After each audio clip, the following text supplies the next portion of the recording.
In the spring of 1996, I was offered a one-man play called Shylock. The writer, Mark LEIREN-YOUNG, and the director, John Giuliani, asked me to read the script, and I really didn't even know why they asked me, because I thought they just wanted my opinion of it. Instead, they were offering me the part. This is pretty unusual kind of thing to be offered something like that.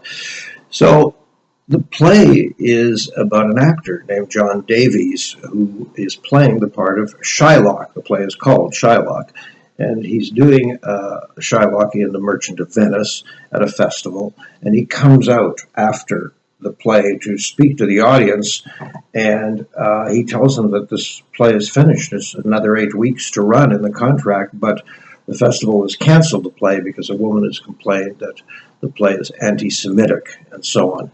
And he comes out dressed villainously and acting villainously, and then he breaks out of the Shylock character, just talks to the audience.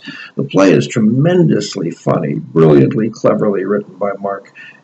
For the first 70 minutes, it's terribly funny, and then it turns on a dime, and you don't see it coming. And the last 20 minutes are very poignant and emotional and powerful, and really, I've never done it without having a standing ovation and people crying and cheering and carrying on. For an actor, an 80, 90-minute monologue is a mountain. I mean, you have to find every little hill and valley, every little nuance. You have to use every trick in the book to try to get everything you can out of this and never let the audience escape for a minute. So we did it, the world premiere at Vancouver Shakespeare Festival, Bard on the Beach. And in the very first performance, after 10 minutes, I went stark white page, blank, had no idea where I was, and I turned around and I looked back behind me at the water and the mountains and the city across the bay, and I started kind of laughing, and I said to the audience, you know, there's so much more I need to tell you. I just don't know where to begin. And fortunately, the director, John Giuliani, was sitting in the front row, and he had the script in his lap. And he very cleverly said, well, you know, John, because my character was John Davies, you know, John, why don't you do blah, blah? And I said, oh, that's a good idea. I went blank 5 times in that first performance, and each time John came to my rescue.